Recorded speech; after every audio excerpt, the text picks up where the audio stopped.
If Mr. Nixon does not move before too long to deal with the problem effectively, he will have his own credibility concerns. In fact, I think some segments of the press are beginning to remember Mr. Nixon's statement a year ago in New Hampshire that he had a plan to end the war in Vietnam. Well, he's been in office now for 2 months. No one's seen any evidence of that plan. I think that more and more newspapers and more reporters and commentators on the air will be saying, where is the plan? No one holds Mr. Nixon responsible for starting the war or for escalating it, but he is now the one man responsible for ending it. And unless he does something soon, he's going to be faced with serious credibility problems of his own. How long will the honeymoon last? Oh, I think the honeymoon is just about over. I think the first quarrel has already broken out in the kitchen. When he made his ABM decision last week, he began to set the priorities for his administration.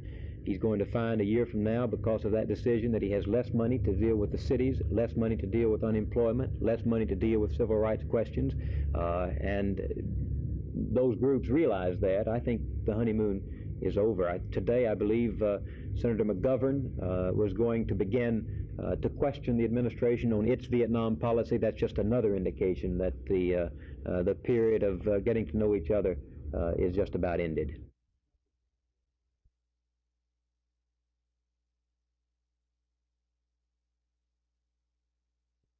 Well, now, I think you need to differentiate between Mr. Nixon's ABM system and the Sentinel system. These are quite different. The Sentinel system called for an attempt at protection of the cities against a Chinese attack. The Nixon proposal would simply call for the protection in the beginning of 2 of our Minutemen sites by the short type Sprint rockets. Now, this means that we're not creating the shield I'm talking about, but we're only protecting our second strike capability. Now, our second strike capability is the deterrent against a first strike from the Soviet Union. So I think that what Mr. Nixon has asked for is quite a deal better than the Sentinel system. It's something quite different than that which was proposed prior to Mr. Nixon's changing of it.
Well, my feelings are that when I took the oath of office, that I swore to uphold the Constitution and the laws of this state.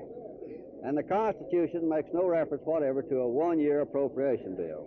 It does make reference to the governor making recommendations for a 2-year appropriation bill, and that's what we're going to do. I do not favor a one-year appropriation bill.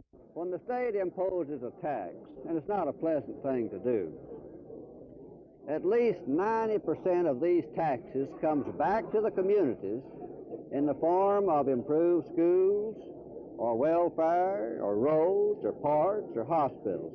So actually what the state does, they assume pretty much the administrative role of bringing to the people improved services that they demand, generally speaking, through their contacts with legislators.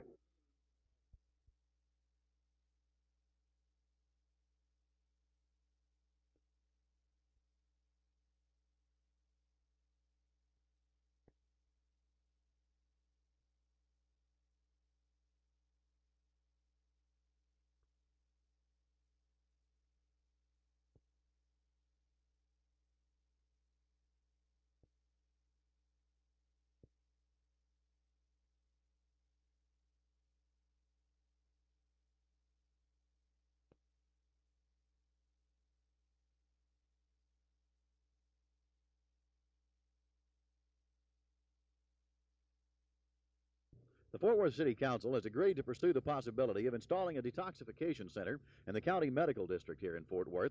Such a center would give police officers a place to take persons whom they arrest, suspicioning they are drunk, to determine whether they are indeed intoxicated or perhaps suffering from epilepsy or some other disease. 12,000 arrests annually for intoxication brought about the need for such a detoxification center. Councilman Harris Hoover and his opponent for his place, Jess Johnston, swapped charges of power politics again today. Hoover had recently accused Johnston of playing power politics. Today, Johnston threw the charge right back at Harris Hoover. That race should get even more interesting as the April 8th deadline draws nearer.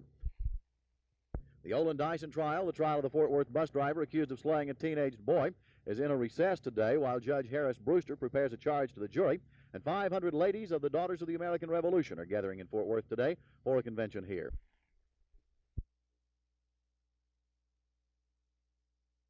Ms. Westbrook, in answer to your question, I would suggest that you open a checking account or a savings account at a local bank, and they would cash your checks. Or you could open a savings account at a savings and loan association. In Dallas, most of the major department stores, the major drug stores, the major grocery stores, and the discount stores have a check cashing procedure where you can submit an application and they will give you identification to cash checks at their stores. Most of these stores are located throughout the city, and one application is generally all that is needed to cash a check at any store in the chain.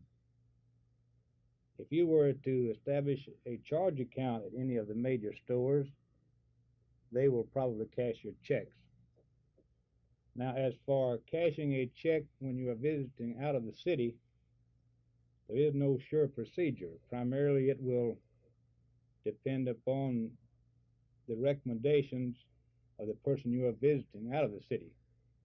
There is one other way you could help establish your check cashing procedures, and that is go to a notary public and have him notarize your signature and notarize an affidavit that the signature on this application is yours, and also that the photograph on the application is yours. And then anyone could call the notary to verify the application.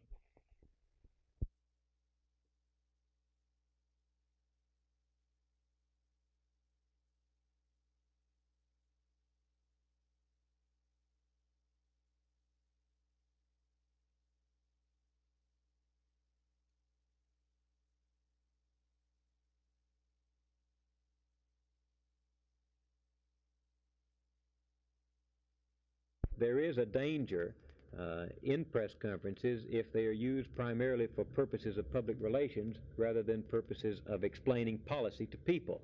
Now, Mr. Nixon has dealt mostly so far in public relations and not enough, in my judgment, in policy.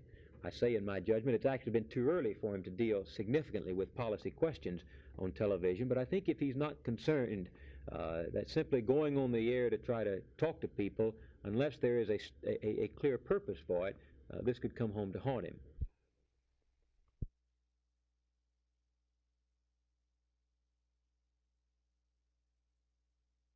Put it this way. There are two ways that you can make